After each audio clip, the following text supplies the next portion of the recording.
안녕하세요. 오늘은 정말 흥미로운 기업 이야기를 해볼까 합니다. 세계적인 기술력을 가졌는데도 시장에서는 이상하게 찬밥 신세인 곳들이죠. 바로 국내에 상장된 중국 기술주 CXI와 크리스탈 신소재인데요.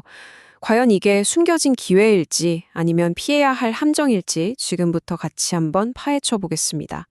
자, 그래서 오늘 우리가 던져야 할 핵심 질문은 바로 이거예요. 이 기업들이 엄청난 잠재력을 품고 있는 그야말로 숨은 보석일까요? 아니면 투자자들을 유혹하는 아주 위험한 가치 함정일까요? 이 팽팽한 긴장감 속에서 우리가 답을 찾아봐야겠죠. 오늘 이야기는 이런 순서로 진행될 겁니다. 먼저 기회인지 함정인지 이 투자의 본질부터 살펴보고요. 그 다음엔 긍정적인 면과 부정적인 면, 즉 성장 가능성과 숨겨진 리스크를 꼼꼼하게 따져볼 거예요. 그리고 나서 숫자를 통해 기업 가치를 확인하고 최종적으로 우리가 어떤 투자 전략을 세워볼 수 있을지 결론을 내려보겠습니다. 자, 그럼 첫 단계부터 바로 시작해 볼까요? 오늘 분석의 중심에는 두 기업이 있습니다. 하나는 헬스케어 기술 그룹인 CXI, 그리고 다른 하나는 이 CXI와 아주 긴밀하게 얽혀 있는 첨단 소재 분야의 글로벌 강자, 바로 크리스탈 신소재입니다. 이 두 기업은요, 딱 투자의 딜레마를 보여주는 교과서 같은 사례예요. 저울의 한쪽에는 와, 정말 세계적인 기술력과 엄청난 성장 잠재력이라는 기대감이 놓여 있고요. 그런데 다른 한쪽에는 이거 중국 기업이잖아 하는 시장의 아주 깊은 불신이 무겁게 짓누르고 있는 그런 상황인 거죠. 좋습니다. 그럼 먼저 긍정적인 쪽, 그러니까 이 투자를 왜 좋게 보는지 그 이유부터 한번 들여다보죠. 이런 시장의 불신에도 불구하고 왜 어떤 투자자들은 여기에 열광하는 걸까요? 그 설득력 있는 이유들을 하나씩 짚어보겠습니다. 자, 이 회사의 강점 중 하나가 바로 이 안정적인 매출 구조입니다. 그래프를 보시면 아시겠지만 한 가지 제품에 몰빵하는 게 아니에요.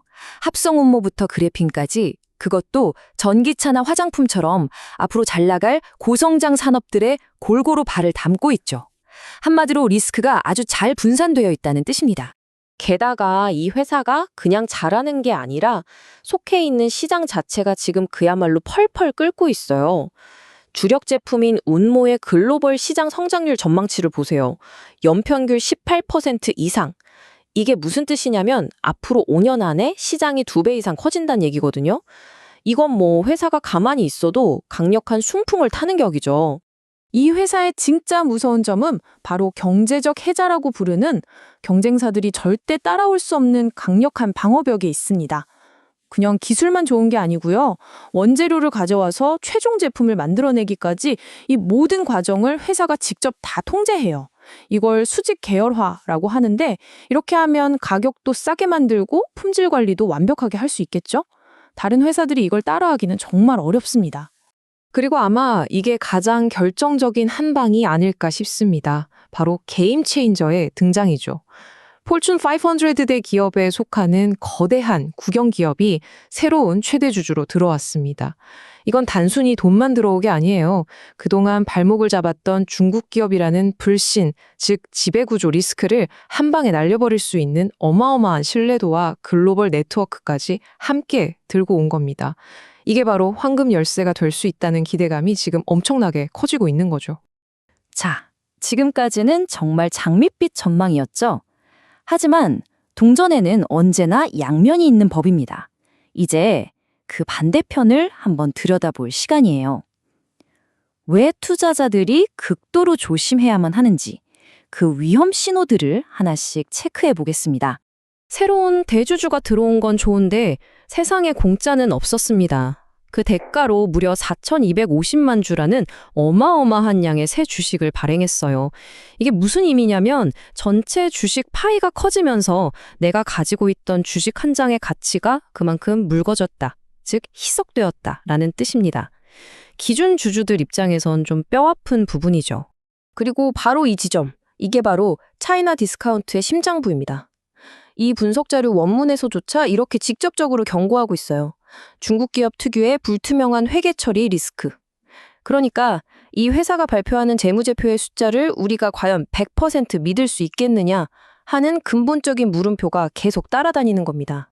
정리해보면 투자자들이 넘어야 할 산이 한두 개가 아닙니다. 미중 무역 갈등 같은 지정학적 리스크도 있고요. 회사랑 주주들 간의 소통이 잘 안 되는 문제도 있었죠. 게다가 거래량 자체가 너무 적어서 나중에 팔고 싶을 때 제값에 팔기 어려울 수도 있고, 최악의 경우엔 실적이 아무리 좋아져도 시장에서 영원히 외면받는 왕따주가 될 수도 있는 그런 거대한 불확실성의 벽과 마주하고 있는 셈입니다. 자, 이렇게 긍정적인 요인과 부정적인 요인이 정말 팽팽하게 맞서고 있는데요. 그럼 시장은 과연 이 기업의 가치를 지금 얼마로 매기고 있을까요?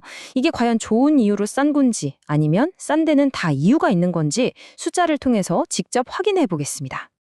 와, PBR, 즉 주가 순자산 비율을 한번 보세요. 0.2배. 이건 정말 역사적인 최저 수준입니다. 쉽게 말해서 시장이 이 회사가 가진 순자산 가치의 딱 20%만 인정해주고 있다는 뜻이에요. 80%는 그냥 무시하고 있는 거죠. 얼마나 극단적인 비관론이 주가에 반영되어 있는지 알 수 있는 대목입니다. 그래서 분석에서는 이렇게 세 가지 시나리오를 제시하고 있습니다. 가장 좋은 시나리오, 그러니까 지배구조도 개선되고 신사업도 대박이 나면 주가가 2,000원까지도 갈 수 있다고 봐요. 하지만 반대로 중국 경기가 확 꺾이고 회계 리스크 같은 게 터지는 최악의 경우에는 지금보다도 더 떨어질 위험도 분명히 존재한다는 걸 보여주고 있죠. 자, 그럼 이 모든 긍정론과 부정론, 그리고 숫자까지 다 종합해 봤을 때 우리는 도대체 어떤 투자 전략을 세워야 할까요? 드디어 마지막 결론으로 가보겠습니다. 다시 한번 정리해 볼까요? 왼쪽엔 압도적인 기술력, 탄탄한 재무, 폭발적인 시장 성장, 그리고 든든한 새 후원자라는 강력한 무기들이 있습니다. 반면 오른쪽엔 고질적인 차이나 디스카운트, 주주가치 희석, 낮은 거래량, 지정학적 리스크다는 만만치 않은 약점들이 버티고 있죠. 장점과 단점이 정말 극명하게 갈리는데 이 상황에서 어떤 선택을 해야 할까요? 그래서 이 분석 자료가 내놓은 최종 의견은 단순하게 사라, 팔아라가 아닙니다. 아주 신중하면서도 전략적인 한마디, 바로 관망 후 비중 확대입니다. 이게 무슨 뜻이냐면요. 지금 당장 불확실성이 크니까 공격적으로 뛰어들지는 말고 일단 지켜보자는 겁니다. 그러다가 회사가 좀 더 투명해지고 주가가 약해지는 타이밍이 오면 그때 가서 점진적으로 비중을 늘려가라는 아주 영리한 조언이죠. 이 전략을 좀 더 구체적인 행동 지침으로 나눠보면 이렇습니다. 만약 새로 투자를 고려하신다면 아주 소액으로 포트폴리오의 5% 미만으로만 신중하게 접근하라는 거고요. 이미 주식을 갖고 계신 분이라면 섣불리 손절하기보다는 주가가 지지선 근처에서 버텨주는 걸 확인하고 물타기, 즉 평균 단가를 낮추는 걸 고려해보라는 조언입니다.